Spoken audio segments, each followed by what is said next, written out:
Christmas songs there. There's been some bad ones over the years. And it went la la la la la la la. Oh yeah, I know that one. Yeah. Christmas pudding shite. No. Right, so what's your go-to Christmas film? We're going to be trying some fast food Christmas specials from some well-known chains. Oh, mate. It stuck to the top, look. Oh, man. Alexa can play some Christmas. What was that? That was me. I can't believe you just boffed in the studio. I'm Baby's Food. And I'm Josh Goodgeon. And welcome back to the Breaking Bread podcast, where this week we don't have a special guest, but we are going to have a good old-fashioned chinwag, just like we usually do anyway. How are you doing this week? I'm good, man. It's Christmas. We're on Christmas week now. Look at this. No spared, no expense, as John Hammond said in Jurassic Park. It looks amazing, doesn't it? It's got the Christmassy feel. We just need some elves running around. It's got a bit of a B&M vibe to it, I'm not going to lie. But it still looks good, yeah. I think it's more Netto. It does the job. Netto, man. That's an old school brand. Yeah, it's not about anymore, is it? No more Netto. I'm sure everyone's still on the edge of the seats wondering, where is this Spotify deal? I think it's one of those things, aren't it? The more you mention it, the less likely it is to happen. We're back in the Spotify charts, though. Like, that's got to be a good sign. Yeah, it's the dizzy heights. Because you see it and if you look at our little profile picture, the ones that are underneath us, I think we're above like Danny Dyer. I think it's Danny Dyer. We're above Logan Paul, so fuck you, Logan Paul. Start the beef, clip that mic. Yeah, we're above a bunch of like Spotify exclusive podcasts, so that's got to bode well. Yeah, well, you would think so, yeah. But alas, we've still not got the deal, so here we are, just powering on through. Rate my takeaway. How did that go down then? It's a good one. I think. I mean, you look at you're really the mastermind behind all this, so you would have seen all the analytics. But a lot of people seem to enjoy the videos from what I gathered, and I don't know how many people listen to it, but certainly the video is. I think it's the most watched one, right? On the absolutely most watched on YouTube, and it's flying on Spotify and the other sort of platforms. We're getting many listens. So that's been really, really nice to see. People were desperate to see you guys together. So I think you've quenched that thirst. I hope to some degree, yeah. But a lot of people said, "Oh, we want you to film an eating challenge together." But he actually did say on the podcast he can't really eat. So yeah, I don't know if that's ever gonna happen unless I get him in like a team thing, and he just doesn't eat anything and I eat the rest of it. Yeah, just crew up. We'll see. He can sit there and chat some jolly fat man jokes like he does. Yeah. What we're most impressed about that when he said that he does 3 or 4 videos a day, I was like, oh, imagine if you could do that. Like, just rattle out, beginning of the week, on Monday, I'll just do 3 videos there, just sit back, chill out for the rest of it. Yeah, but then you have to, I mean, he doesn't have to edit it. Then I'd have to I'd spend the whole week editing, so I wouldn't really be resting. Very true, very true. And that would be hard. It's hard enough doing one. Well, speaking of doing one, I've actually released a YouTube video for the first time in 3 months since we went to London. That was the last time I released one on my channel. I saw it, and you know what? The first thing I thought of was the Guinness thing. Good things come to those who wait, because it was actually a really good video. I really enjoyed it. I'm really happy with it. I think that's the way to go. Like, it's been a chaotic year. We've put obviously a lot of time into this podcast and work and all the other things, and we've got your Christmas video coming up. So to be able to get one release that was worthwhile, I'm happy with it. Yeah, if you haven't seen it yet, I would, not just because I'm sat here opposite Josh, go watch it because it's a really, really cool video. And actually, he didn't have like a lot to do with the edits. That's probably why. Yeah, it's behind the scenes of how we shot the Rate My Takeaway. Yeah, there's lots of kind of cool Easter eggs and stuff from that video. Oh yeah, let's quickly touch on that. So are you happy with the Easter egg that I placed in his music video? Well, I didn't even notice. Right, you sent me you said, "Oh, do you want to see the rough cut kind of thing of the Rate My Takeaway video?" I was like, "Oh yeah, I'll have a look." And you were like, "Did you notice the Easter egg?" I said, "Nah, I don't think so." And then you told me what it was, and when he rolls up in the car at the beginning, you can really you can hear quite. You would blink and you miss it, right? Yeah.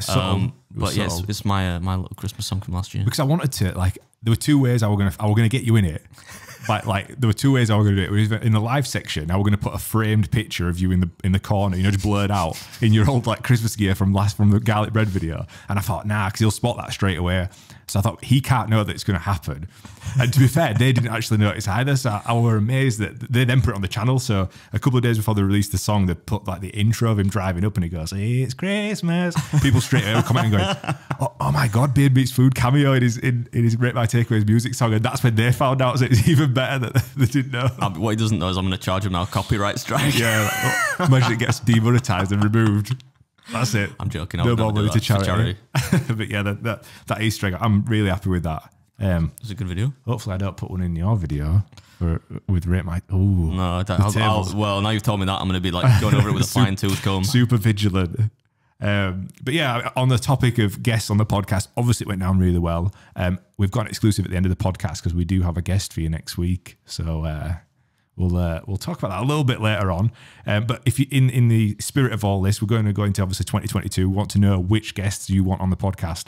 So best thing to do is get tagging them on Twitter and tag us and tag the podcast, and let's just see if we can drum up a little bit of relentlessly order 66 of them bitches. Yeah. So if anybody that actually want, get tagging them on Twitter, and we'll send out the relevant emails to who needs to be told. Yeah, maybe like with some sense of realism. So don't tag Johnny Depp or I don't know, Gordon Ramsay, like really famous. I don't know why I went to Gordon Ramsay. I love Gordon Ramsay. I want who were we talking about the other day? That TV chef, James Martin. Oh yeah, because he's local, right? Yeah. And my mum would love that because she's a big fan. Like most middle-aged women like James Martin, don't they? James Martin, I hope that we can get him on one day because I just want to see his watch collection, because this is one thing, like, if you're either into watches or you're not, and I'm into watches, and every time I've seen him, I've always thought like he dresses pretty like low-key, but he's always wearing a form of a Rolex Daytona. So I don't know if you know what that is. Like, sounds expensive. It's a Rolex sports watch. To buy it from Rolex, it's like £12,000, but the waiting list is, I think the waiting list is gone now. It was like 10 years now that you just can't get on the waiting list because of COVID. So the sort of aftermarket prices start at £30,000 for these watches, and he's got multiple versions of it. So he's got like this like Panda Daytona, which is probably 30,000. He had this yellow gold one that it was on the beach making some fish the other day, and I'm like, oh my God. Fair cop if you like them. I never really saw the utility in watches. You can generally tell the time of day by the, by the presence of the sun in the sky. But it's because you're a caveman, that's why. Yeah. But yeah, man, that's mad, that much for you could buy a car for that amount of money. Yeah, but imagine a good car. I never thought TV chefs earned that much money. I mean, Gordon Ramsay, yeah, because he owns like most of Las Vegas Strip and the TV shows and stuff. And I think James Martin actually makes kitchen gear, doesn't he? Like, I think my mum had like a James Martin stew maker or something. I don't know. Hey, we'll ask him. So James, obviously you'll be watching or listening to this, so if you fancy coming on down, you're more than welcome. Probably the best podcast in Leeds, right? Or certainly the highest budget. So I thought the Movie Mouthfuls were the best podcast in Leeds. Yeah, we need to give a shout out to Movie Mouthfuls. Filmed in a shed, not even filmed, recorded in a shed. That's Adam's other podcast if you want to have a listen to that. Mate, before we go on to the main topic of the Christmas-themed podcast that we've got planned, I want to just have a quick chat about your trip to New York City. How was it? Because obviously the content's now gone live on the channel. So how was the trip? Any sort of stories? It was it was good. It was productive. It was intense. I say this all the time. My mum, when I get home, she'd be like, "Oh, did you enjoy your holiday?" And I'm like, "Holiday?" I was just in like a hotel room, and then I go out and film, and then come back and edit in a hotel room because it was all edited while I was there. I didn't wait till I got home or whatever. But yeah, it was. I didn't go in. I wasn't in Manhattan, right? I couldn't deal with it's hectic, and I've been there before. I'm not really that into New York. I couldn't imagine seeing you in New York City. Like, I went to London with you, and you were the angriest person I've ever met in London. So Manhattan's like London on steroids. Yeah, but I think the people are a bit nicer in Manhattan. So there's that. But yeah, I was mostly on Long Island, right? And then I went to Connecticut for like a day. Right. But yeah, it was good. The only funny story I have from that trip, but this isn't made up. It sounds like it's made up, right? But like, so I got there. Did I tell you about this already? I don't know. So like, I got to the airport, right? And I'm always pretty prompt, in terms of my timekeeping. So I get there, I'm probably about 3 hours early for the flight, right? So I arrive there, and there's no queue. Basically, there's like 3 people, right, to check in. I'm thinking, great, right? And I flew economy, right? So it wasn't like I just got the VIP queue, like I'm in a normal queue. And I'm like, oh, this is great. So I get straight through, and then go through to the baggage check part, right? Security, whatever. And I'm like, oh, there's nobody here either. So there's maybe 3, 4, 5 people in front of me, but the thing's not moving, right?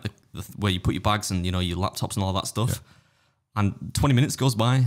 So there's a queue forming behind me, and this old woman next to me, she's like, oh, I'm gonna have to say something. So she's like, why is it not moving? Why is the thing not moving? It's like, oh, we found something. So everyone's like, oh shit. And this goes on for about like half an hour. You didn't say the B word in the airport, did you? No, I didn't. Maybe somebody did, but you will not believe what it was. So like another 10 minutes maybe goes by, and then like, right, we're gonna have to move everyone off this thing to the next one down. And then this guy gets up who's been behind the machine, presumably the guy looking at the X-ray, and he's laughing. Like a security guy? Yeah, the guy that's checking the bags. Oh, I presume he's looking at whatever they see. And he's laughing, and he's got his head in his hands, and he's like, it's a fucking cat. Oh, he didn't swear, actually. He said, I don't believe it's a cat. It's a cat. So then these other people who are helping, right, with the gloves on and stuff, they turn around like, what? It's like, the funny thing is, it's not even the first cat I've had this year. That's the third cat. So somebody's trying to smuggle a live cat in like a purse or whatever through the detector in an airport. Never. Yeah.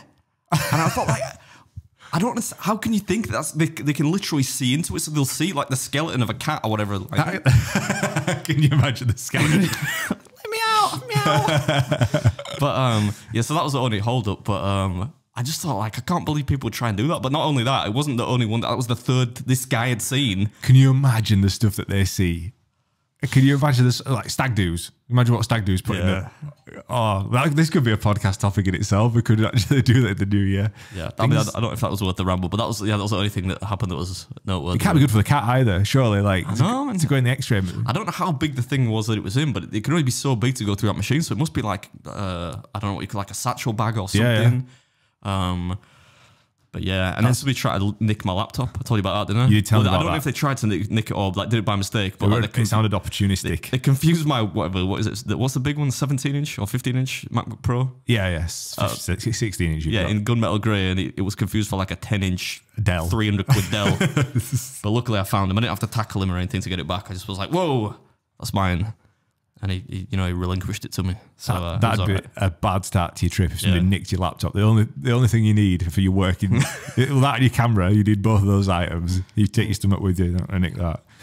Tell us a bit about the challenges, because a couple have gone live on the channel already. Yeah. And if I refer back to you talking about ice cream challenges in the past, the first one, the kitchen sink. Yeah. And you fluffed it. Yeah, I did, and it's not rare. It's not rare. It's rare. It's not common that I fail, and I think it was a combination. Not that I'm making excuses, but I think it was a combination of I don't really eat it much because I knew I was going to be filming quite a lot in the space of a reasonably short time, like 2 weeks. Yeah, did 8 videos, I think. So it's 8 videos in this series, which is too many. That's too many videos, really. Or was it 7? I can't remember, but. So I didn't really eat, and then I went on a flight, right? And then and then I went straight into an ice cream challenge, which is pretty much the worst thing to eat in large quantities because it's cold, right? So your stomach doesn't expand, like it would with something that's hot. It just doesn't go that way. So, and then halfway through I need to take a dump. I don't know why. Maybe just I'd not been regularly going to the toilet. I could do in the morning because it's changing time. But yeah, so I just halfway through I thought, nah, I'm gonna just admit defeat, go to the toilet. And then pick it up. So, but I don't fail for the rest of the series. Spoiler, but spoiler. There are still some good videos, some good things like records broken and stuff like that. People like that. What about he's looked a bit taken aback by the second one, which was the barbecue challenge that you did, and the spicy cabbage. What were it called? Collard greens. Collard greens, yeah. Which I've heard of collard greens before. I thought it was just like the American terminology for something like spinach because it looks a lot like spinach or cabbage or something like that. And I chose that because you could choose from like about 8 or 9 different sides. I think I thought. It's not often that I'm going to get to have collard greens. It's different to fries or whatever chips you get here. So I got those and mac and cheese, right? And I didn't realize that the collard greens, it's quite fortunate I left them to the end because people thought I was like overdoing it. Like in the restaurant, they're like, they're not that spicy. They were brutally spicy. I mean, like they gave me hiccups. So that tells you how spicy they are. So, and they really slowed me down. Like I pretty much almost finished it by the time I got to those. But I thought they were playing a trick on me. I'm like, is this candid camera? I'm thinking like, this is supposed to be cabbage and it's red hot. And it was mostly like young kind of student-y staff at the restaurant or something, and they've just set me up here. Yeah. But luckily I managed to get through it. Yeah. And then the third one that's just gone live, the 76-ounce steak, is that right? 76 ounces. And a baked potato, don't forget the potato. And the baked potato, which you said was delicious, which I'm sure did taste delicious after 76 ounces of steak. But it was this was the most American like scene that I've ever seen of like Brits abroad. You went up to the door and it's almost like you knocked and you went, "Are you open?" And the guy went, I believe so. like you work here? Yeah. If you don't know, who knows? What was that answer? And then he thought I was Swedish. You see that part? Yeah. He's like, so yeah, like where are you originally from? Like Sweden or something? I'm like, no, I'm speaking English for a start, and I don't have a Swedish accent. I'm from England. I've got a question for you that I'm sure that everyone watching it will have thought. What does a poo look like after a 76-ounce steak? Because you made reference to hemorrhoids in every post that you... I think I should have eaten the steak before the ice cream. That would have probably been tactically a good choice. But People ask all the time. You wouldn't believe the amount of people that ask me about my defecatory habits, you know. But you just go more frequently. It's not like you do one giant 76-ounce shit. You just go a lot the next day. But it didn't bump me up, you know. Plenty of water. I imagine it comes out like, is it like a shish kebab? Or is it? It smells a bit meaty when it comes out. But probably the less detail we go into. I'm gobsmacked that people listen and watch this podcast. Yeah, me too. Every time we talk about your toilet habits, Keeps coming back to my colon, yeah, for some reason. But you made the hemorrhoids joke on every post. I don't know, like That was the first thing I thought of. I don't know why. Right, so that's enough. Let's stop talking about your ass grapes and we'll move on to the main topic of this podcast. We're going to talk about Christmas. It's Christmas week. We've decorated the studio. Yeah. Everyone's obviously buzzing for it. Mrs. Beardle has been buzzing since about July. Yeah, she's been buzzing for a long time. What have you been up to then this week? Christmas week, you know, we're sort of a week into December now. I'm not quite in the Christmas. I'm a firm believer in the whole kind of. I'm like a 2-week Christmas kind of get. I'm starting to feel a bit festive about 2 weeks beforehand, so it's still a little early for me. I don't want to peak too early, so I've not really been doing anything. But it's unavoidable, right? Because we've had Christmas decorations up from like the last week in September or something. Yeah, Mrs. Beard's always watching those. You know those shit Christmas films. The ones that are like straight direct to DVD, they would have been called back in the day. So I'm like, don't watch any of the good ones. You can watch like The Night Before Christmas, but they spell it with like a K, and it's like a romance thing with some like night from I don't know, exactly 1082 gets sent forward in time, and he's dating like Vanessa Hudgens or something. I don't know. So she's been watching all those ones, and she's been wrapping stuff, you know. But other than that, I've not really been getting. I'm not really in the Christmas spirit. I've not even really started listening to Christmas songs yet. Have you not? No. I think this week we started like Alexa can play some Christmas. What was that? That was me. What have you done? Fired? That was. Have you fired? I couldn't. It's because it's a wooden bench. Oh my god! I didn't think it was gonna be that loud. I thought we could kind of hide it, but it's a wooden bench, and there you go. That's an exclusive right there. First time. It was bound to happen at some point. We talked for a long time. I'm sorry. You've been out drinking this weekend as well. Is that why you just? I can't. And then they did a food challenge the day after, hungover. So that's the remnants of that. I can't believe you just boffed in the studio. Yeah. It wasn't a boff. You absolutely pushed that one out. We're gonna have to varnish the wood again now. That'd be a good clip. See that on the clips channel. Sorry, boy. Oh my god! Right, so you've completely thrown me off now. For me, this weekend, right? So we're like, we're sort of first week into December. We've actually started the Christmas wrapping has started in our house, and the Christmas tree's gone up. So like, I am starting to feel the festivities now. Although have you have a real or a fake Christmas tree? What's the vibe in your house? Oh, it's fake, man. Yeah, I can't. When I was a kid, we used to have a real one, but then the pine needles go everywhere, and you know. Oh, we have a big one, but it's not real. See, we always get a real one in our house, and we always misjudge the size of it. Like every time, we don't live in a big house, but this tree is ridiculous every single year. Although we go to a place just a couple of junctions down the M1, Woolly Edge Christmas Tree Farm, and for the last few years, it's been really nice. Like it's almost like a little farm, like a little like a family-run farm. Yeah. This year they've come full corporate, man. It's like they've reaped the rewards of the last few years, and like a sweatshop in there.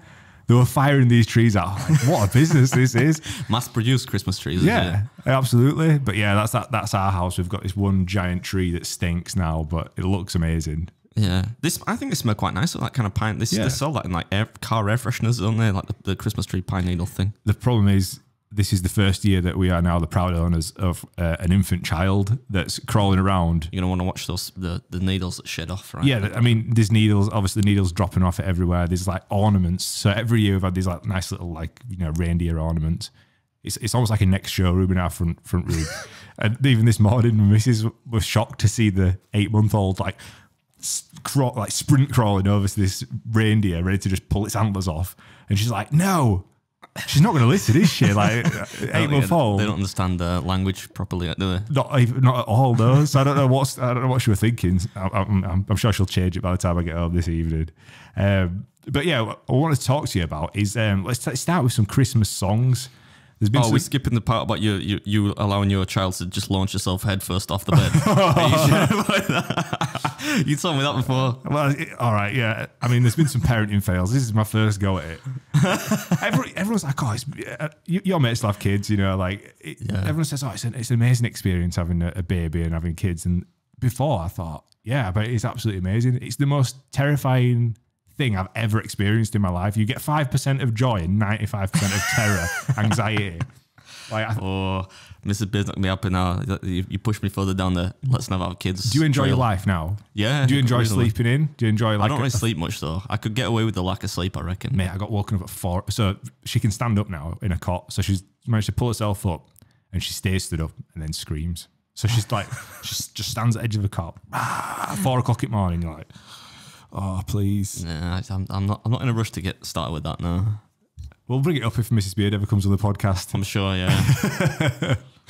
But yeah, I did have a bit of a parenting mishap. Yeah, she may or may not have crawled off the bed and landed straight on her head. They're supple though, aren't they, babies? They're kind of built to smashing at stuff, so she's just been like, pff. They're like floppy. I've got PTSD from it. Like I genuinely, like it was terrifying. I watched it happen in slow motion. I literally turned around to blow my nose, turned back around, and she was like ready to go off. I'm like, how's that even happened? Don't know. Yeah, but anyway, it's absolutely terrifying having a child. So, avoid it at all costs. I'm doing that quite well so far. Christmas songs. There's been some bad ones over the years. There's been some good ones. I want for it. You took my joke off me. Oh, you're gonna do it again if you want. I won't nick it. You can have that. It is a truly horrendous song. We told him when he was here that the lyrics are just the song's horrendous. The lyrics That's are horrendous. the point in a cheesy Christmas song, though. It's not supposed to be good. Although I mean, there are good Christmas songs and bad ones. like garlic bread. No, that's a bad one. You can firmly put that one. That's not even a Christmas song. It was just a song that came out at Christmas. I think it's that, but it was a romantic gesture as a Christmas gift for Mrs. Beard. That was the story behind that song, wasn't it? Yeah, I got like 2 months of mileage out of that, and now if she was listening to it the other day actually when she was ironing, I thought she listens to it by choice. I must have done something right. It's only this time. It's only like because we were a year past it that I can actually really start listening to it again because it was I can't. You know what? It bugs me. I keep getting on TikTok. So I suppose on Instagram too, but people keep using it in like stories and reels or whatever they're calling them now. Because you can look up my song, you can attach it to a story or whatever. So people just be cooking garlic bread and they'll have that song like attached to it, and then people see that and then tag me in. I'm like, look, I don't need to hear the song again. I did the song. I don't need to hear it again. I did the song. Like somebody actually said, Spotify Rap just happened. And we get all the what you've been listening to this year. And somebody said, how is garlic bread not your most listened to song? I'm like, are you taking the piss? As soon as that was finished and we'd done that video, I never wanted to listen to that song ever again. But yeah. Give us some of your top Christmas songs then. What's some of your favourite tracks? Oh, I mean, with There would have been vinyls back when you were a kid, weren't there? they were definitely cassette. At least they were cassette. The best Christmas song by a mile for me is Fairy Tale in New York, the Pogues, and Kirsty MacColl, the late Kirsty MacColl. Have they not cancelled that yet? Like every year it tries to get cancelled, doesn't it? Yeah, I mean, I think that's people who just don't understand like the mechanisms of songs, right? Because it uses a certain word, which is a slur, which obviously it's not a word you should use, but what the people forget is that they're portraying 2 characters in that song who are not supposed to be particularly nice people, right? It's Christmas Eve in the drunk tank, and then they're kind of, it's implied that they're kind of layabouts and gamblers and whatnot. Yeah. It doesn't mean that you can't, it's like saying that you can't use that word in a song, for me anyway, is like saying that you can't use it to characterize, just, like as a bad guy in a film or something like that. Yeah. They're playing characters. And we said before the podcast, if you can listen to Cardi B's WAP, then I'm far more offended by that than I am. That is a horrendous. I think a few months ago when I actually played it in the studio, because I didn't believe that it were a thing. I heard people talking about it and stuff, and I had to play it to listen to it, and the lyrics. Oh man, it's the most disgusting song. Go on then. Let's give some more songs. I like a lot of ones that aren't really that. So I like, obviously, Fairy Tale in New York's a good one. I like the Bob Dylan one, but that gets overlooked so much. Must Be Santa, Oh yeah. Who's gonna be the snowy white? So I gotta be the snowy white. Keep going. Na, na, na, na, na, na, must be Santa. That one. I like that. I quite like the Chris. I like Chris Rea, Driving Home for Christmas. You always play that on Christmas Eve, right? Yeah. I used to when I had a real job. I'd be going back from the office playing. Oh yeah, but Christmas Rea. Christmas Rea. Playing a bit of getting a bit of Christmas Rea.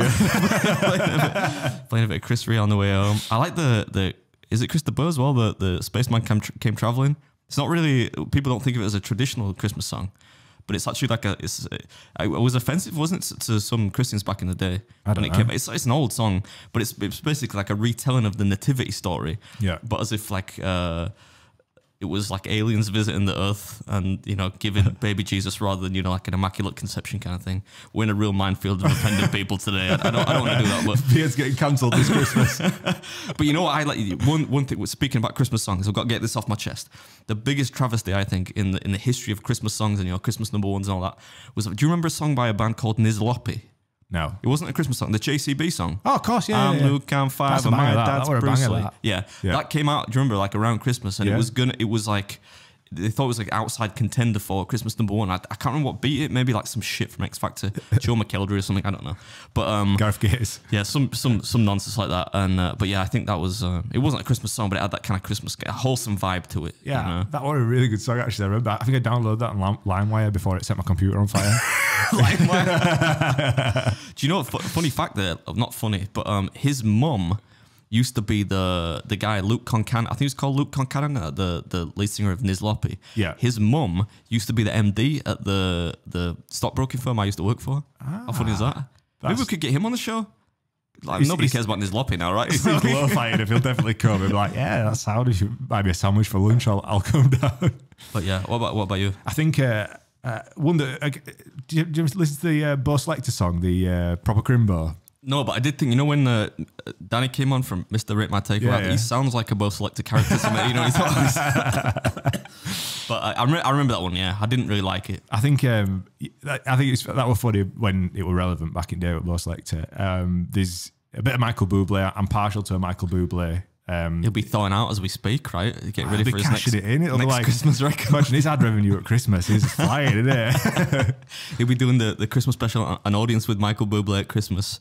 That'll be on like ITV or That's something. something I would like. I'd watch that at Christmas. He just seems like a nice bloke, doesn't he? He doesn't seem like a knobhead. He seems like that kind of guy. You could go for a beer with him and he'd be all right. Yeah, he's Canadian, isn't he? Yeah, I think he is actually. Yeah, we've got a Canadian contingent in the audience. There's quite a few of them that seem to. I think there are a lot of people appreciate that you distinguish between North America, like the United States of America, and Canada. Like the fact that you can distinguish between them both. People love you for it. Then people started saying, well, geographically, actually, they're all in North America, but Canada is a different country. I'm like, well, yeah, that's the point. That's what I was getting at. Canada's big. People. I remember saying to Mrs. Beer, she's like, so like, wait, are you going to be going across Canada? I'm like, I'm only there for like, I don't think I could get across it in a car in like 2 weeks. What is it, second biggest country on earth? Yeah, it takes some. I mean, I've done Route 66 and it took 2 weeks of continuous. Canada's about like 4 times as big as the United States, isn't it? People just don't realise. Yeah, it's massive. Huge.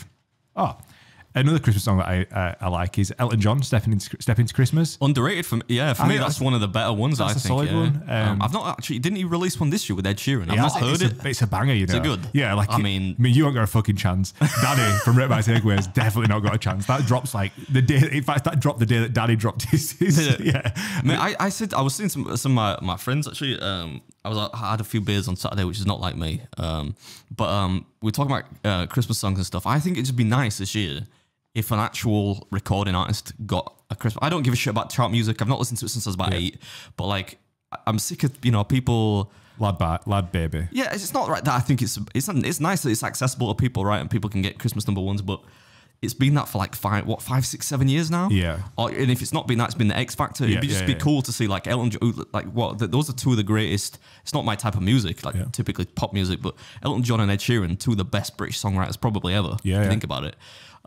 So I've not even heard the song. And it is actually a really good song. It's got like a classic vibe to it. You know, like when you listen to it, you think like it's got that timeless factor. You know, we've just reeled off a couple of, you know, well-known Christmas songs, and it has got that timeless feel to it. So I think it'll do.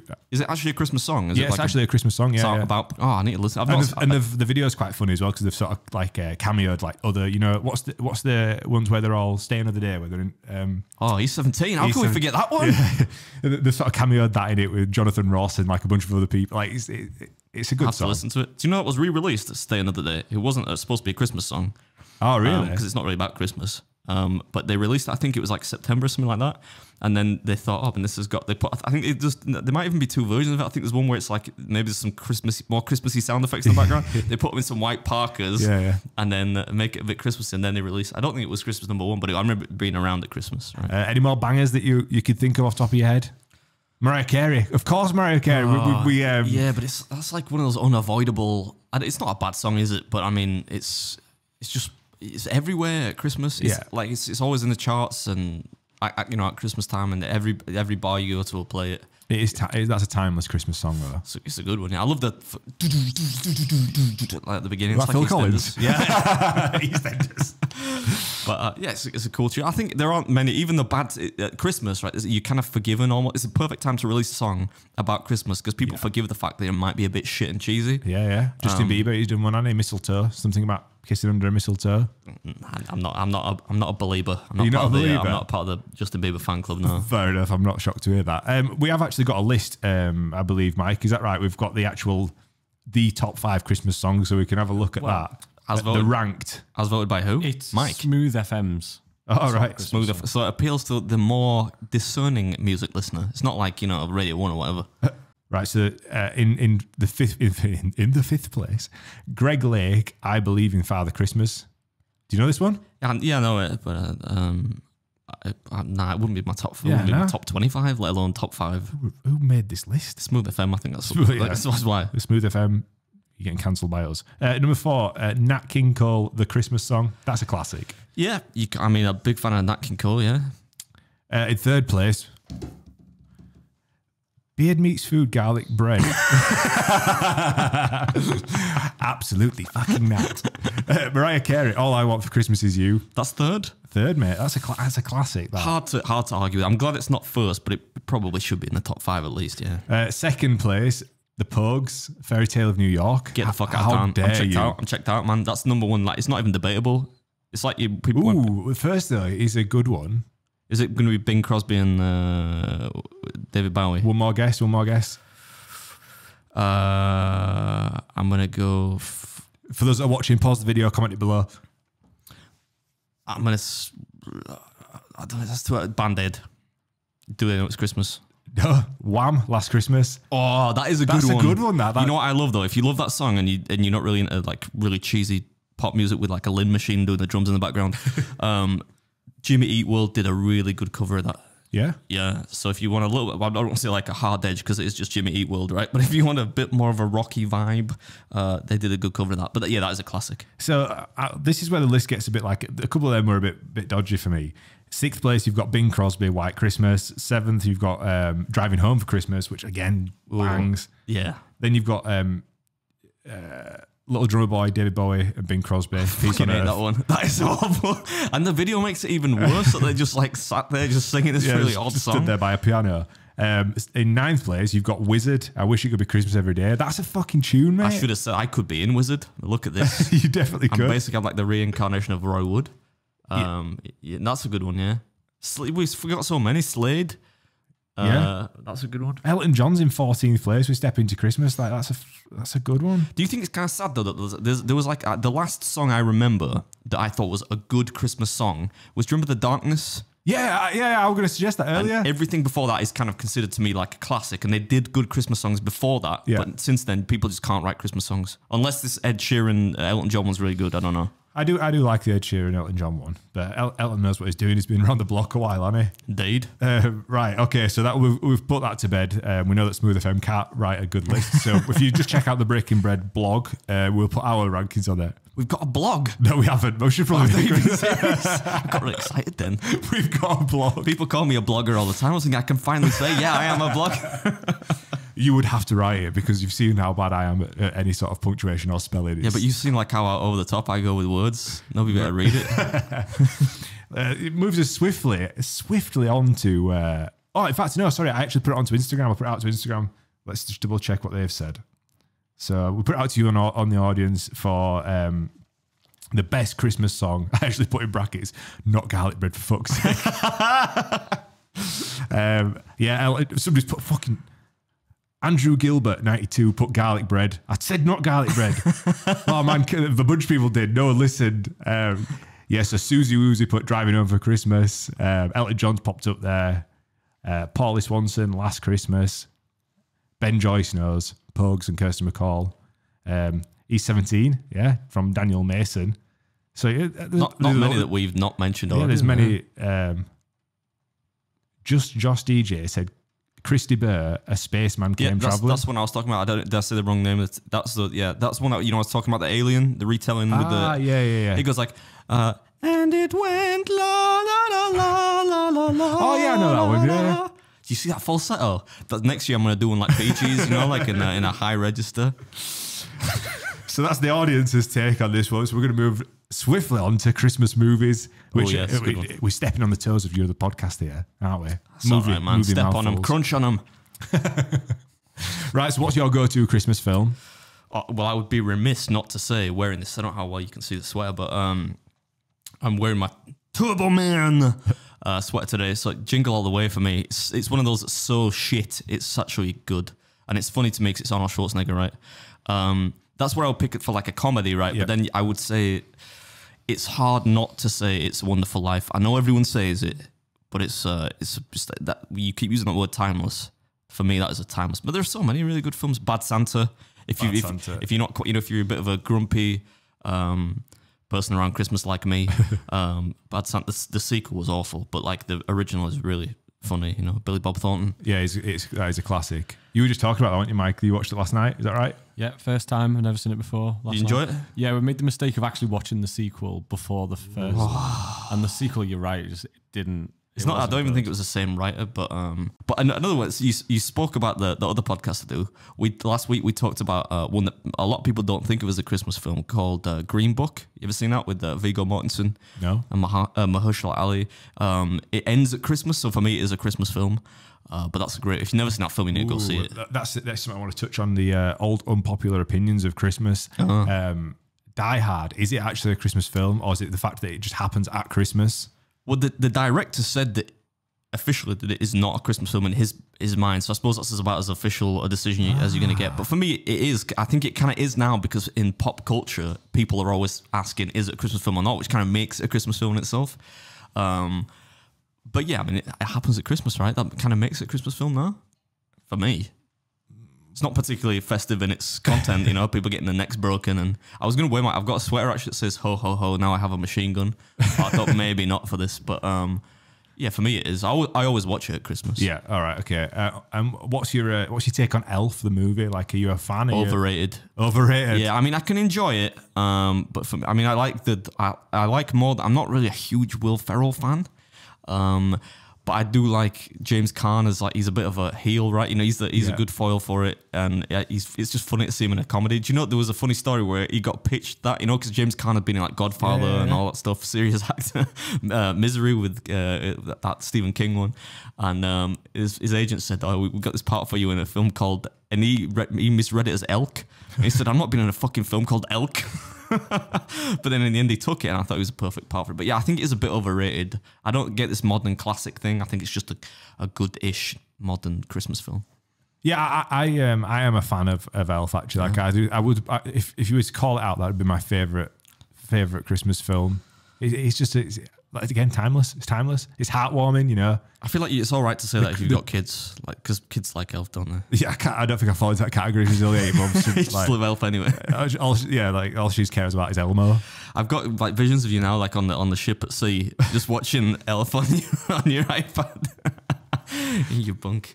In your bunk. Yeah, no, it's a good one though. So you've heard our favourite Christmas films, but this is according to today.com, and we're going to go from 5th to 1st. So in 5th place, Dr. Seuss, fucking hell. I could not work in radio. Dr. Seuss, How the Grinch Stole Christmas from 1966. The original. You're a mean one, Mr. Grinch. I love that one. It's playing in, I watched Home Alone actually last night, because Mrs. Beard made me watch it. I mean, obviously I've seen it before, but it plays in Home Alone, isn't it? The original animated. I don't really like it. I'm not a massive Home Alone fan. It's not my bag. I always think, when I watch it, you know what I think? Michael Jackson. No, I think increasingly every year, Michael Jackson. Yeah, because you were mates with Michael Jackson, wasn't it? Macaulay Culkin. Yeah, that wasn't my first association. I was thinking, increasingly, I think every year, how fucking terrible are they as parents? Do you ever think that? You're not even a parent. First of all, they tell a 7-year-old kid to pack his case. I'm 37 nearly, and I don't pack my own case. Mrs. Beard packs it, right? Because I'll forget some shit. They get on they leave him, which is pretty bad. They then get on the plane, and they're flying first class when they got the kids in economy. That's pretty bad. That's good. It teaches them, doesn't it? Value of money and all that. It teaches you what your parents are going to leave you because they've got money and they're going to leave you back there. And I also wonder, like, is he into contract killing or something? How can they afford that massive house? They've got a family of like 9 kids, and they're paying for every other family that they're connected to go on a holiday to Paris. He was into some dodgy stuff. Was Kevin McAllister's dad? Oh, we could do it. We could do like almost like a cult, like side movie. We'll have to like pull all of your ideas to one side and build out a storyline. That a conspiracy theory, which discusses one. what he's into. Yeah, but the Home Alone's all right. Yeah, but to get back to what you're saying, yeah, I like that original animated version of the Grinch. I can say that I've never seen that in my life. It's yeah, I mean it's hard to come by now. You could probably rent it on like Amazon Prime or something, but it's not often on TV or anything. It'll be wrong format to be on telly now. It'll be square. It'll actually be a square. It'll be 16:9. Right, in 4th place, Love Actually. I only recently saw that. It's been out. I think I only watched it for the first time last year. I think it's pretty good. I mean, nobody does rom-coms like the Brits, right? Yeah. We're like masters at that for some reason. I don't know why, but yeah, it's all right. Yes, it's a feel-good film, and it's many storylines running at once. I would rather Hugh Grant as the Prime Minister than Boris Johnson. I think that works.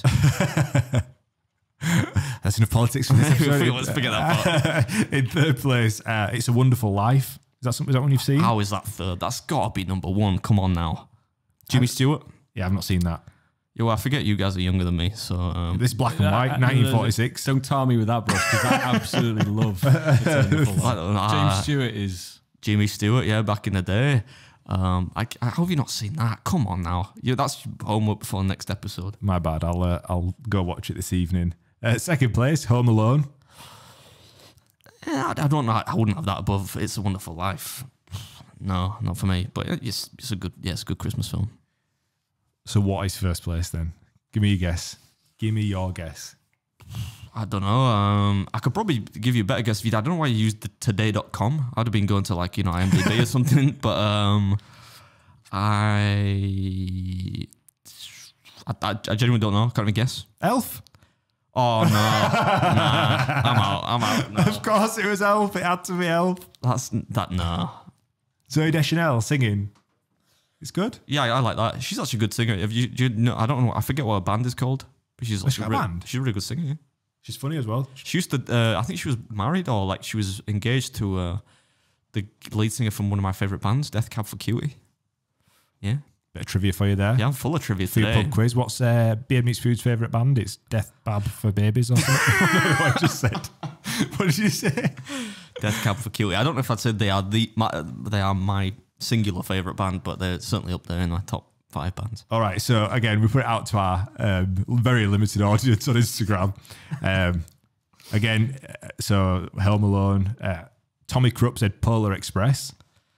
That's it's a good one. I mean, they were limited in terms of what they could do with CGI back then, but it is good. Assad 5915. What's that? His like mobile number? He said die hard. That's a long one. That. So just Josh DJ. Put your teeth back Mate, in. this is your shout out today. This has been on it twice now. Muppets Christmas Carol. That's great actually with Michael Caine and Scrooge. Yeah. That's a class. It's just a concept for a film. Like, how did they even get that past the studios? Like, we're going to take all the Muppets and we're going to do a Christmas Carol. But it works. Yeah, it's good. Ben Joyce, National Lampoons. It is good, that one, actually. But I think it's not, you keep using the word timeless. I don't think that is a bit dated when you watch it, I think. And Daniel Mason said Jingle All the Way. Dan Mason, my man. Yeah, that's a good one. Yeah. So that's there were a bunch more, but they were all repetitive. They were the ones that stood out that we've not actually discussed. Another thing I wanted to touch on was unpopular opinions for Christmas as well. I think I've already said one already. I said Elf was overrated. I'll be getting people be unfollowing me in droves. So on our responses again out to our audience, somebody's just put. So Damo Griff said sprouts are shite. I'm with you there, man. They are horrendous. Pretty much the only thing I can eat them, but like by force.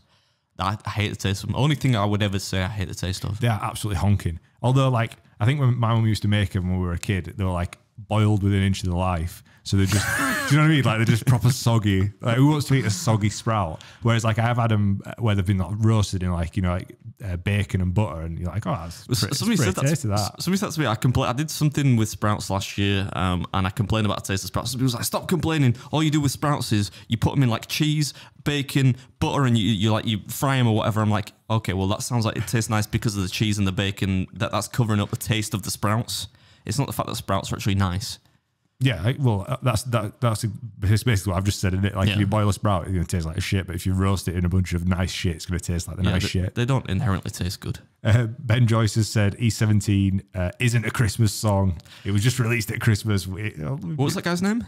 Ben Joyce. Ben Joyce. You're right. We've covered that already, but yeah, you're right. It goes with Christmas though, doesn't it? John Boy 2601. Mince pies and Christmas pudding are shite.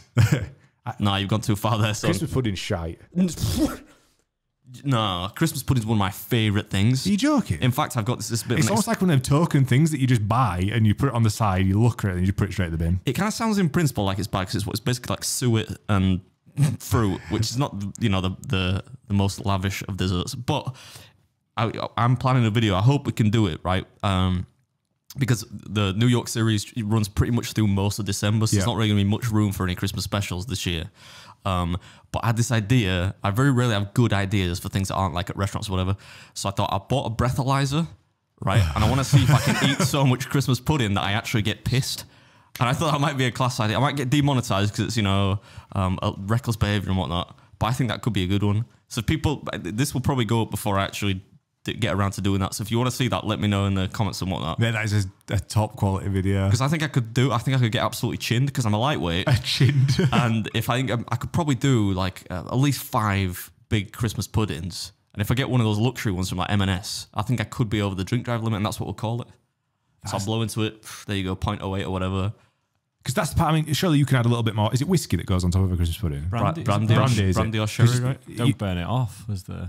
No, but that's it. You're supposed to set it on fire, aren't you? But they've already got a lot of alcohol in them. In fact, there was a big story last year about people that were eating them and like people driving home and they were thinking like, oh, you know, I could be over the limit here. I'm putting my vote in. I want to see this on your channel. I'll probably do it because I love Christmas pudding. I could eat it till cows come home. My unpopular opinion is that pigs in blanket are shit, and turkey is probably the worst meat that we could ever have chosen as like the focal point of the Christmas dinner. The centerpiece. Yeah. I disagree on the turkey part, but I eat turkey year round, so I'm kind of with you in that. To me, it doesn't feel special. I feel like it should be like a, I don't know, like I'd go for a goose, or if you know, like if you're from a super posh family, they'd have like a like my like a turducken, you know, like a turkey inside a goose inside a duck or whatever. No, that's not right. Inside a chicken, whatever. So yeah, I'd go for something a bit more gamey if it were up to me. But I think turkeys, if you cook it right, it's solid. But like most people can't cook a turkey that big, right? Yeah, exactly. It's normally just completely overcooked, and you've got to like lash it with gravy until it's floating. Yeah, and the cranberry sauce and whatnot. Yeah, bring it back to life. What about pigs in blanket? What's your taking on that? I'm not a huge fan of them, but I think they're all right. I mean, it's a sausage wrapped in bacon. What's not to like? I did see. Do you ever follow Ali Spagnola? She does all those viral videos on like Twitter and stuff. No. She put up a video the other day. I think it like lost her a bunch of followers because she was complaining about stuffing, saying stuffing shit. It's basically wet bread with herbs. See, I think that's the most important part of Christmas dinner. Like that is the anchor that holds it all together. It's like a solid, you know, like a really strong. If you get a good one, yeah, like you know, that's got like sausage meat and stuff in it. Like that's 10 times better. In my opinion, in my humble opinion, I sound like Danny, don't I? hey, that's just my opinion. It's a 10 out of 10 from me. That's just my opinion. But yeah, stuffing's the most important part. I quite like if you get a good stuffing, yeah. Not none of that like Paxo, like ready-made packaged stuff that you put like boiling water in. If you get the good stuff, I quite like stuffing, yeah. I'm all about desserts at Christmas though. I'm just gonna have like a bit of turkey, maybe a token little bit of veg. What's the main dessert for you apart from Christmas pudding? My mum goes mental. Like she'll just buy everything. So she'll buy like she knows I like Christmas pudding, so she'll get 2 of those because she knows I'm a big eater, right? And then she'll get like proper top end like brandy cream or whatever. And then extra special range at Asda or whatever it is. Yeah. Nah, she's more like she's Marks and Spencer's or Waitrose if she's feeling a bit fancy. It's posh in the Vienna house, isn't it? You can tell YouTube's going well. Yeah, I'm not famous. My mum we cooked 1 year, and I say we, like Lynn's cooked 1 year. it probably wasn't as good as my mum's. So I've seen you two cooking on your channel. If you invited me around for dinner, I'd be like, nah, let's go out, shall we? yeah, we're going out this year actually, first time ever. But yeah, my mum will get a cheesecake. She knows I like cheesecake, so she'll probably get two different types of cheesecake. And she'll be like, oh, go on, have like a slice, and I'll end up eating half of it. And then some Christmas cake as well, which I eat with cheese, which I'm told that's a Yorkshire thing because I've never heard anyone else does that. No, yeah, I've heard that before. Again, like What is so it? this Christmas cake? I knew my. So you Ooh. eat Christmas. So Christmas cake, right, is like a fruit cake with icing on, right? Yeah. But then you eat it with cheese, and when I say you eat it with cheese, I don't mean like you have a bit of cheese and then a bit of cake. Like in one mouthful, you're supposed to eat a piece of cheese with the Christmas cake. I've never heard of that before. I think it must be a Yorkshire thing because nobody's ever heard of it outside Yorkshire. Yeah, obviously I've heard of it, so It is good though. It's It's news banging. to me. yeah, that's confirmed. Try it, Mike, this Christmas. It does actually. I mean, the fruitcake thing again. These are just proper shite like desserts. It's the traditional like, Christmas pudding, derivatives of figgy pudding, like from the song. Oh, it's just disgusting. I'm with you though. Like at our house, it's a case of let's get every single type of dessert that's available. You know, like a profiterole cake, profiteroles, Yeah. cheesecake. Like Just get everything, don't you? everything. Have it all. Then there's biscuits and there's cheese board. Yeah. You know, it gets like 6 o'clock on Christmas Day. Everyone's like, 7 o'clock. Oh, we'll just have a little bit more. You're just nibbling out. You're just grazing for the rest of the day. Whip Yeah, out man, the just- after 8 or The after 8s, yeah. I bet you've done some after 8s challenges, haven't you? No, talk about overrated things. I hate chocolate and mint together. I think Yeah. it's and I don't like Terry's chocolate oranges either. That's a big Christmas thing. You know what's proper shit? Quality Street. Yeah, I don't even know how they're still in business. Who buys them? Just grandparents, I think, at Christmas to give to people. A client brought us one in, didn't they, the other week? We'd helped a client out and she brought us a box of Quality Street. And I wasn't there at the time. I didn't accept this gift. Would you have refused it? Yeah, and I walked in. I went, what's this? Of all the things you could have got as Quality Street. I sent him an email. I did actually send him an email. hopefully they're not listening to this podcast. Nah, they won't be. Nobody does. There's only about 4 people listen to it. And mince pies, you can't say mince pies are bad. Right. Exclusive for the Yorkshire contingent that's in the audience. If you go to Blacker Hall Farm, which they don't need a plug because they are making money, but they do a crumble top mince pie. So rather than your traditional sort of like pastry top, they do like a crumble, like it's almost like a biscuity, I don't know, like a crumb on top. Like a cobbler style thing. Oh, mate. Yeah, so that sounds nice. That Have you ever is- had deep fried mince pies? No. I had those a couple of years ago. They were really nice. Where were you in Scotland? No, I think it was in like York or something. I think it was on the Shambles, you know, in York. That Yeah, little yeah, kind of, it looks like the street from Harry Potter, you know, Diagon Alley. Drinking mulled wine. That's my vice at Christmas. Is that what Mulled wine or mulled cider and all Is that that what we're going to be having on our Christmas do? Our Christmas. Oh yeah, I totally forgot. Am I still invited on that? Yeah, you are, yeah. Oh, yeah. We I better thought not it was give the a date joke. out or the location, but we are, yeah. Yeah, that'll be me, mulled wine. For those in the Yorkshire area, you will see us in the streets at some point very soon. Have my shirt off like this. Mulled wine. 1.6 million subs. Fuck you guys. Fuck you, rate my takeaway. All right, well, that will move swiftly on to, mate, you've made me hungry. Luckily, you've made me hungry because we are actually now going to check out what's available out there for you guys on the festive menus at our local chains of restaurants. Yeah, we're going to be trying some fast food specials, fast food Christmas specials from some well-known chains, which are available in the local area. Transition. All right, so we've got a selection of 5 festive items from, we've got Greg's, Subway. 4. I was going to say, where did you learn to count? There's clearly 4 there. Couldn't get hold of the KFC one. Oh, we couldn't? No. All right, my bad. That's not really that festive anyway. It's just, I told you before, it's just like it's got a hash brown on top. Somebody punches the hash brown, so there's a little hole you can tip the gravy in. Gravy, that's year round. That's in Yorkshire, Yeah, mate. That's of not course, Christmas. All right, so we've got 4, I'm told. Yeah, Greg's, Subway, Costa, and Mackie D's. So for those that are listening, this is going to be a very visual section of the podcast. So I would suggest transferring over to YouTube if you want to see what we're actually doing. Not if you're driving right now, you know, be safe and shit. Yeah, I mean, we will do our best to describe it, but we're probably not the best reviewers. That's not our bag. You're not a reviewer. You're not a No, food but reviewer. I've got a degree in English literature. Come on, man. I've got anything. I've got like a vocabulary. I'll still use the word delicious though, like repeatedly. Yeah, it's the good. Am I passing them over then? Yeah, you grab whichever one you want to go first. Where we're going first? Ooh, We'll go with Greg's first, right? Greg's Because first. I think the people's opinion on festive bakes from Greg's is almost universal, right? Mate, I could tell. I can tell you this in our office. Michael be shaking it corner over there. He's like a crack addict. Yeah, he's coming every day with a fest. He's like, you've got to get it, lad. You've only got it for 3 weeks. That time of year, you've got to make the most. I'd only tried one of these for the first time recently. I'm going to get mine out. And how many have you had since? I bet I've had 4 now. In the, what's it been going for a couple of weeks? About 10 days, I think. I'm going to cut mine in half. I'm just going to stick my face into it. Right. Beard first. I'm going to... Who's good at?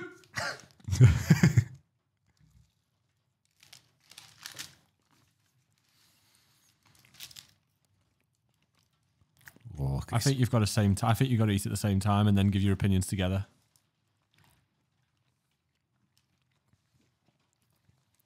It's a festive bake, mate. I mean, they're great. They're just, I don't know, they're inexplicably good. I think what really makes it like better is that they've got like that crumb on top of the pastry, whereas like they're normally pretty soggy. Just like, I mean, Yeah.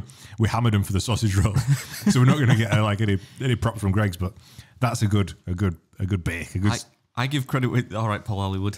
I give credit where it's due. If that is a good, it's a good. It's so good. I'm gonna have a second bite. So what's inside of it? We've got turkey. We've got cranberry sauce. It's actually chicken. Oh, is it? Yeah. They must have listened to us. So we've got chicken, cranberry sauce, like some sort of like stuffing, cornerstone of what we need in a festive bake, and like the gravy. It's got bacon in it as well. It has a bit of cranberry sauce in it as well. And There's no gravy, sorry. Yeah, no, it's like it's some kind of goo though, right? Some nondescript Greg's goo, which makes it nice and moist, but not too moist.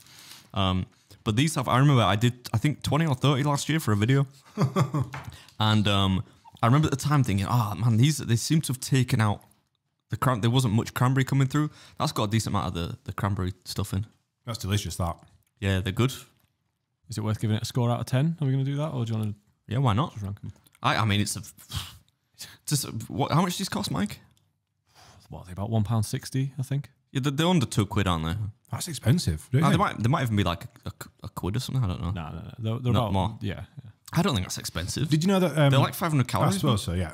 I mean, did you know that the reason that we get away with it being so cheap is because they don't keep them warm. They don't have to pay like the VAT or the tax on on hot foods, and that's actually cold, and it still tastes just as good. There's another way that they actually keep them cheap with Greg's. So what they do is they produce them all in-house, in the big, massive Greg's facility that they've got. And because they do that, they can mass produce them, so it's so much cheaper. That's why Greg's is cheaper. Whereas other brands actually just buy in from other suppliers. That's why, remember a couple months ago, they shut down a bunch of stores because they had a COVID outbreak at the head office or head baking gaff in, I think it was in Leeds. No. So they had to shut down for a few days. How mad's that? That is mad. Poor Greg's.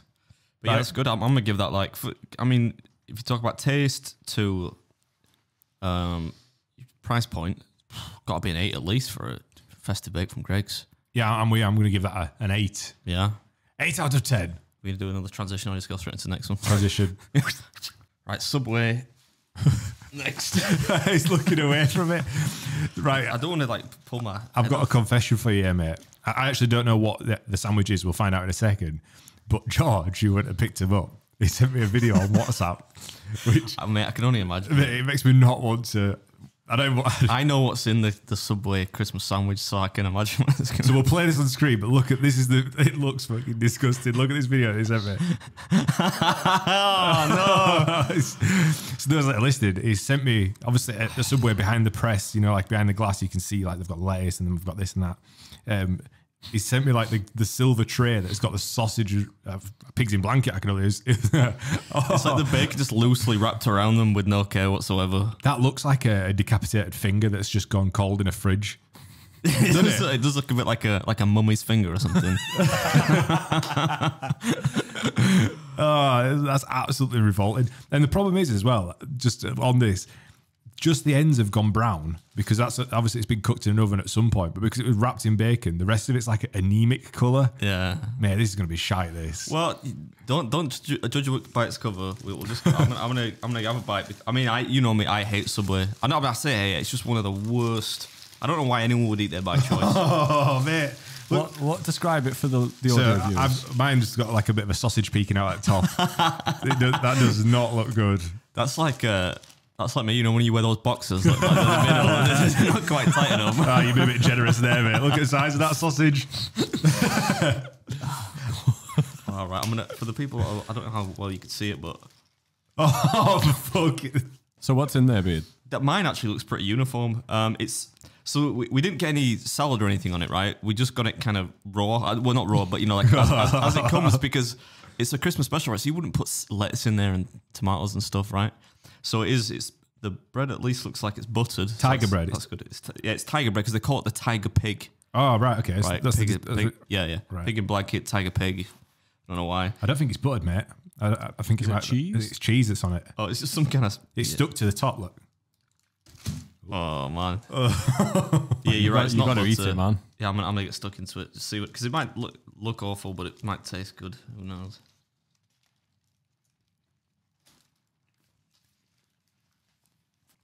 That's proper shite. That. It's an atrocity. It's like there were sausages and those that you get out of those like disgusting jars from like Asda, where they're like just preserved in brine. Yeah. I want to say it's almost like a hot dog looking thing.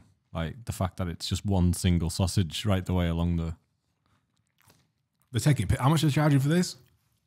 Subway. Price changes in every shop. I think they're like $3.90, aren't they? That'll be expensive. Yeah, but about £4 or £5 for a 6-inch sausage. I like what I will say is I like the bread. The bread's quite nice. Isn't that another dodge though? I think Subway puts so much sugar in their bread that it's not actually bread. Yeah. So they can avoid some other Legally, kind of... it's not classed as bread. Yeah. They got punished for it, I think, though, somewhere. I think Is that true, is it's it? an island, yeah. It's what we're giving it then. I'll bring that's getting a 2 out of 10 for me, just because it's barely food. I agree. I think I'm probably going to give it a 3. I won't give it like 2's very, very, very low, but I'll give it a 3 because you might survive off it. We'll find out in 24 hours. I wouldn't feed that to prisoners, mate. It's terrible. What's that? I think we saved, well, maybe not the best to last because we did the festive bit, but I'm looking forward to the next one. All right. Transition. Right, next we got something a little bit more premium. We got Costa. This is posh, isn't it? Look at these little bags, little boxes that it comes in. I'm going to get that on a t-shirt. It says, contents may cause happiness. Mrs. Beard will love that. Some erotic underwear. I'm sure I saw some of that on a comment once. Did somebody not say to like Answer's fucking, like candy underwear? Do a challenge like that. Yeah. People have all kinds That's of for the ideas. post 9 p.m. Beard Mix Food channel. So what's this one? This is, I'm going to wait for... I just slipped mine out. Josh has been really noisy. My bad. This is the turkey and trimmings toasty, I think, from Costa. And from the get-go, it looks good, on top anyway. It looks really good, this. It's a little bit... Normally a toasty should be equally crisp on the bottom. It's not quite. This is my main problem with a lot of these places, though. Why is the bacon like so undercooked all the time? Yeah. There's a bit of bacon. There's a bit of... It's a bit of bacon hanging out of mine that looks like it's not being cooked. What's so funny with that, man? I don't know. Stop showing me your bacon flaps. I'm gonna get, and I think this is it's pretty much what you would expect. It's I think it's chicken. I don't know if it's turkey or if it's chicken. Cranberry sauce, bacon, and I think there's some stuffing and cheese. It says turkey, so I feel like it would be... Well, I suppose Costa's more likely to have a little bit, premium stuff. Oh. It's very, very sweet. That's rich.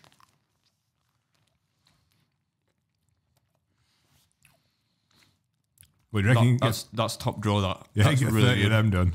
Oh yeah, man, and more. We're giving him his content ideas now for Christmas. I'll try and tell you what's in it. 1 second. I'm not saying that as well. I've got one of my friends, his wife, who is also a friend. She works, I think, pretty high up for Costa. I've never got anything free from Costa as a result, but I'm not just saying that to appease her, but this is actually really good. That is tasty. Oh, that bite wasn't as sweet. That was, I must have got a chunk of cranberry sauce. One thing that they do well is the grilled cheese on the outside of the sandwich. I was going to say, what actually makes this is the, I think that's a cheese blend. It's got a little bit it's got sharpness to it, and it kind of cuts off quite well against the sweetness of the cranberry sauce. I love a little bit of sweet and salty. The bacon, although it is a bit underdone. A bit? It's quite significantly underdone. It still works. A good vet will bring that back to life. It's not... It's not. Nah, I've seen worse bacon than that. I like that more than the festive bake. I'm gonna give that a 9 out of 10. In fact, I'm having another piece. I agree. No matter what you get from Greg's, it's still going to be a bit soggy. I understand that's the concept of it. It does have a crispy top on top of the festive bake, but that's a 10 from me. What is that? A legit 10? I'm going to give that a 10. Yeah, that's bang on that, you know. No, sorry, I'm going to retract that. 9. If they'd have cooked the bacon properly, I'd give it a 10. I was going to say you had a lot of shortcomings. I don't mind the bacon like that actually. But yeah, 9. It's not perfection, but it's close. Actually, I'm gonna get rid of that. Otherwise, I'll keep eating it. Costa, if you want to jump on a brand deal, if you want to sponsor the podcast, keep eating it if you want. I'll be eating all day. You can't do like a festive specials review without Mickey D's. McDonald's, the festive snack, the festive stack. Okay, so this one is the festive stack. It's 200% British beef patties. 200%. Did I say two? They failed maths. 100%. Red onion relish, white cheese sauce, bacon, crispy onions, red onion, lettuce, cheddar cheese in a brioche style bun. You got to say, the bun looks interesting because McDonald's buns usually look sad as shit. Yeah. But if you're talking about bacon being undercooked, oh mate, this thing almost looks like that cured stuff. You know that you get like in little packs from Asda. Yeah, like is it called antipasti? You get it on like an antipasti platter thing, yeah. But it's not. It's bacon. It's crisp to the touch though. I don't know how they managed that. Crisp to the touch, but it looks raw. No, that don't look. McDonald's bacon's always a little bit suspect, I think. Right, let's just get stuck in. Gordon Ramsay be shouting at people for that. I'm telling you. Oh, you get 2. I've just realised now you get the 2. What was the sauce again, Mike? It's a chutney. It's the red onion relish and white cheese sauce. So they're 2 separate things, but... Well, take a deep bite of this. I don't know about this one, you know. Like, just looking at it, I'm good. I'm going to score it low. Get into it, mate. It's good.